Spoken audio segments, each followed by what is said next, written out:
section. All right, so for this point of the presentation, we're going to have a Q&A with my mother. She recently had endoscopic carpal tunnel release procedure done, also thumb CMC joint replacement arthroplasty. Those are the two example videos that I provided in the previous slide about surgical interventions that you could take in order to combat some of the symptoms that you've been having. So first question is, Mother, what symptoms did you have prior to your surgery that kind of impacted your daily life and functioning? I'm a dental hygienist, and I was having a hard time holding on to my instruments without having pain in my both hands. All right, and how did these specific symptoms, I know you previously had touched on not being able to hold your utensils at work, how did that translate to outside of the office? It just everyday life, buttoning my buttons, opening cans, opening bottles, just a lot of pain, very painful. All right, and then, like you said just now, very painful.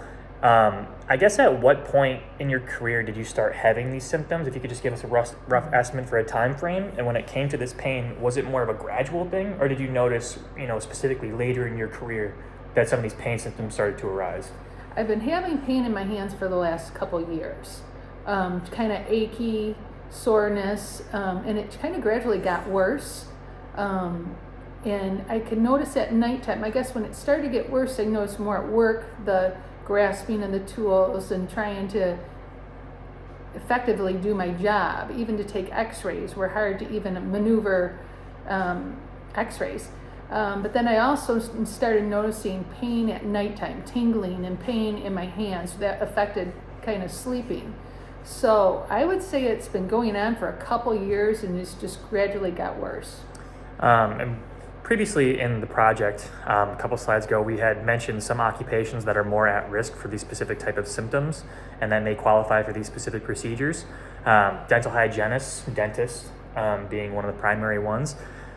Did you ever consider, let's say, 15, 20 years ago when you were doing your profession, that there were any sort of long-term risk that you may be, facing in the future? No.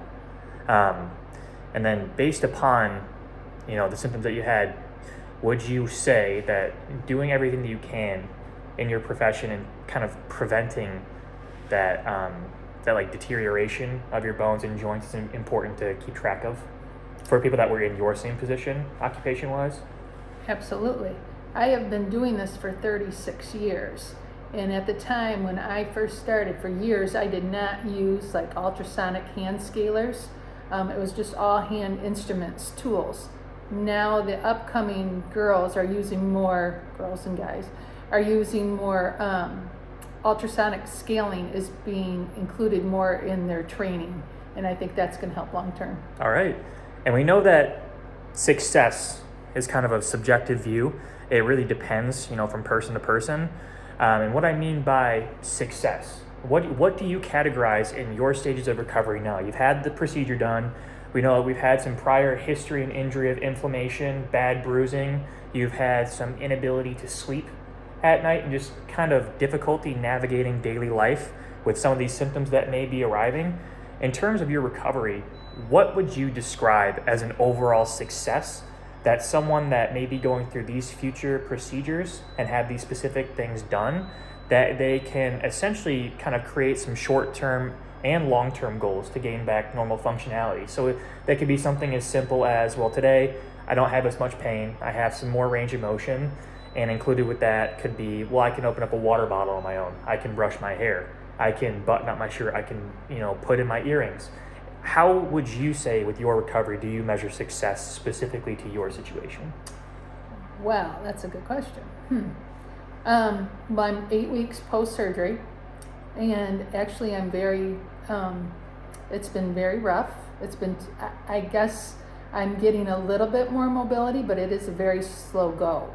So as far as success right now, it's hard for me actually to see because I think I'm still in the beginning stages. I've been doing the therapy, keeping up with it because I do realize that is important. It's just the swelling has just been I guess my success right now is my swelling is starting to go down finally. And I am starting to see a little bit more movement, but it is a very slow go. And, when it comes to these specific procedures, we had highlighted in the previous slide that surgical intervention isn't necessarily needed. It's more of a long-term fix and solution, where it's kind of right now you're dealing with the blowback of you've had some traumatic, manipulations done to your specific hands. But you've tried cortisone shots in the past. Yes. I mean, you tried over-the-counter, ibuprofen. Yes.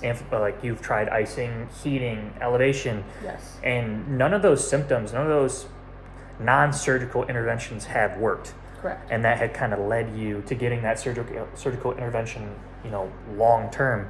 So my question to you is, I know it's early on, you're in your recovery stages. Do you have any sort of advice, like preventative steps, any equipment that people could buy to help out post-surgery? I know you had mentioned the compression glove, for example. The compression glove, I think, was probably the most helpful, because that has helped, and it kind of took away kind of the throbbing in my hand.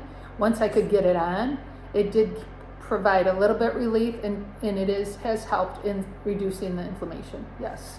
All right. But that, as far as that goes, I can't say.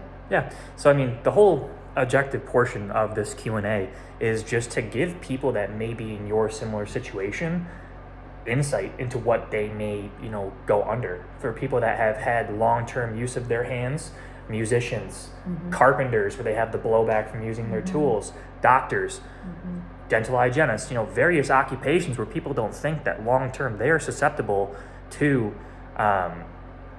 what's the word I'm looking for? To these specific type of syndromes.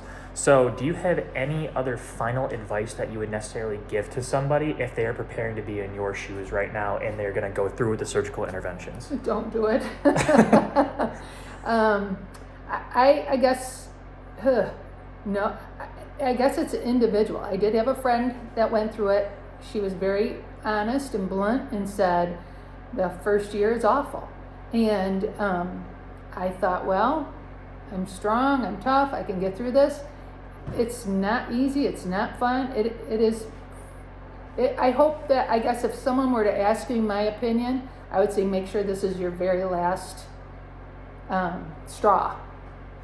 Because it's tough when you go from a period of functionality, like yes, you could carry out normal everyday activities, but then some of those things are kind of stripped away after the procedure and replaced with a slew of a bunch of different health problems. We talked about the bruising, we can see in the picture, provide some of the home exercise plans to give examples for some people of what they can expect from an early onset therapy intervention aspect.